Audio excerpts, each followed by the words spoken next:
जे को खाइक आखण पाए, ओ जाने जेत्या मोह खाए. जे को खाइक. Je ko, if some, khaik here means a very talkative person, a very confident person that speaks and is constantly giving you advice. Khaik, somebody who talks a lot. It's almost a derogatory term. A gossip queen, a blabbermouth, a loudmouth. If some intelligent loudmouth tries to give you any other answer, Je ko khaik ko akhan pae, if they try and say that I'll give you liberation and it's got nothing to do with hukam, O jane jetya moh khaye. Only he knows how liberated he really is. He might look liberated to everyone else, but if he's giving you an answer that is separate from this, then only he will be able to tell within himself, I can talk about these things, but I don't feel liberated myself. And Guruji refers to this as beatings on the face. That same person who claims to give you liberation is also being beaten in life. Ketya dukh bhuk sadmar. This person is also that person who is suffering from the same struggles, from dukh, from bhuk, from hunger, from suffering, from pain. This person is also doing that, but they'll never tell you. So they within themselves will know that I don't really have the answer. So if we were to translate this line, Je ko khai ko akhan pae, if some loud mouth were to speak, Oh jane jetya moh khaye, only they know the wounds on their face.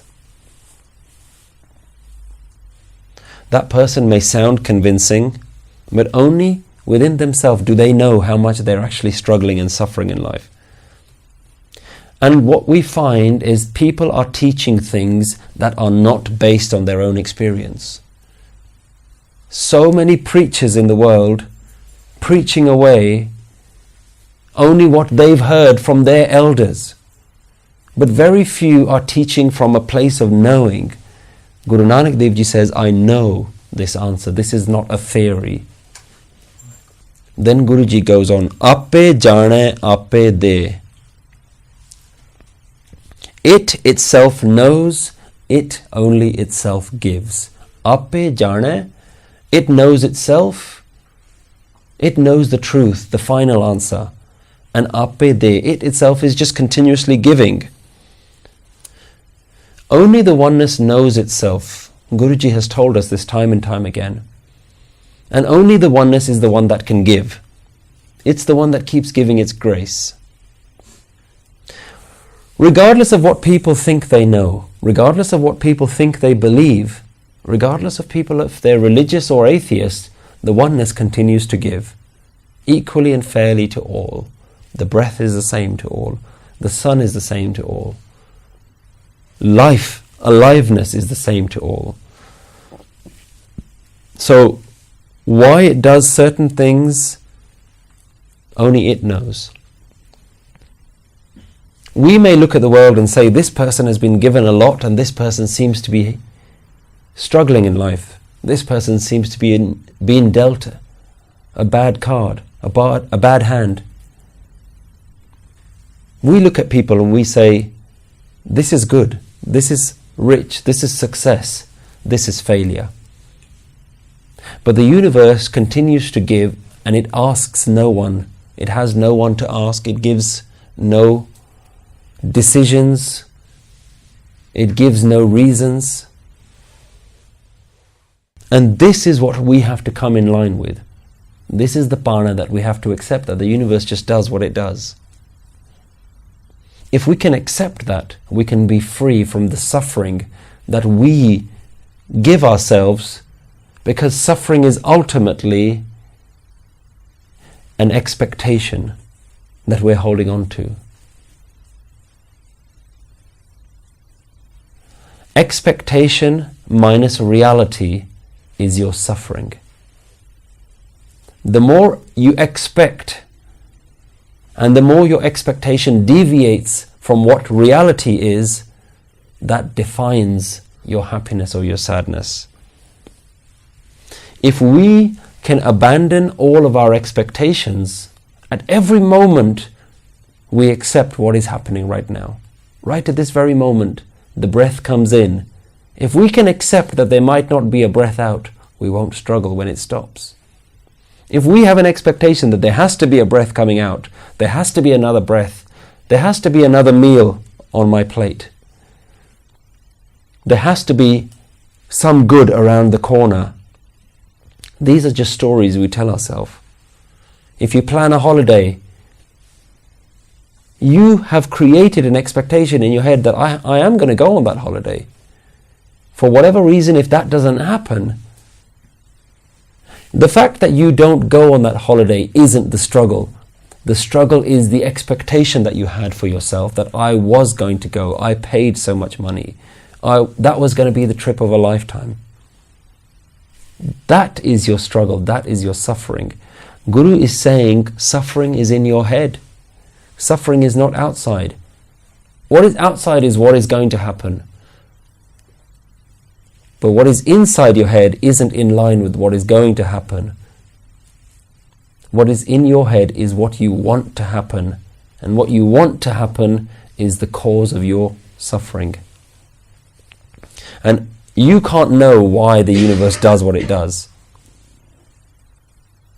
Guru said right at the beginning, Hukmi hovan akar hukam na kahya jaye.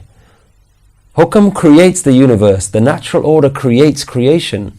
But that doesn't mean that you can describe why things happen. Ape jane, ape de, akhe se bhe kei ke. But only kei ke. Only very few people will tell you this. Akhe se bhe. Speak of this do only a few. Akhe se bhe kei ke. Only a few people will speak of this. Some people have translated that many people speak of this. Kei ke. Lots and lots of people are talking like this. But if we look at Guru Granth Sahib Ji and look at every other example where the word kei ke has been used, Gurbani has used the word virle kei ke, rare. So we have to understand that the truth is not many people teach us this. Not many people will tell us this. Not many people live like this. Not many people bring us up and guide us through life to show that this is the best way to live through life. This is why we have a guru. This is why the guru is the savior. The guru teaches us this. Ape jane, ape de, akhe se bhe kei ke, jisnu bakshe sifat salah. Unto whom is blessed with sift and salah, with meditation, with praise. See, there might be a few people that talk about these things. There might only be a handful of people that actually teach you about hukam. But even rarer are the ones that live this way. Even rare are the ones that actually practice this, that are constantly praising no matter what the scenario. Remember, Guru Nanak Dev Ji started this verse by saying, Bahut karam likhya na jaye. He is in a trance of praise.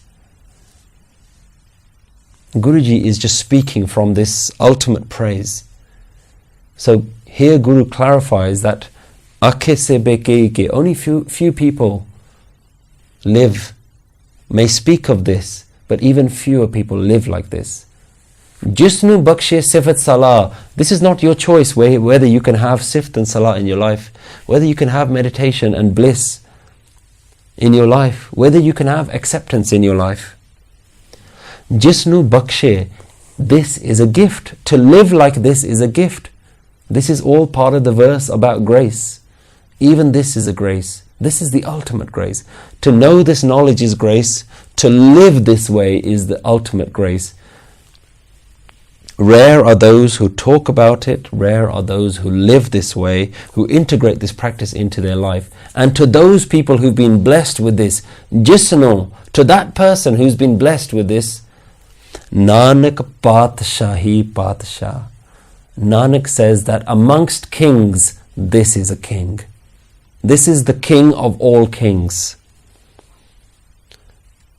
So, look, Guruji has transformed someone who is in dukh, pukh, sadmar. Guru says that even externally, if you are in a lot of pain and a lot of suffering, but if you are liberated from attachment to these things, Guru Nanak says that you are the king of all kings. Guru has liberated us from all of our struggles in life and say you will be a king if you can free yourself from your attachments to your struggles. Jisno bakshe sifat salah, Nanak Patshahi Patshah. From the weak, the Guru transforms you into a king. So much so that even the greatest known kings and queens, millionaires and billionaires of the world will come and fall at your feet because they too are yearning for this freedom. They too are yearning for this sort of liberation. They too want to know that level of bliss that only somebody who follows the Guru's grace manages to achieve. So we'll leave it there for this week. That's the end of the verse. Waheguru Ji Ka Khalsa, Waheguru Ji Ki Fateh.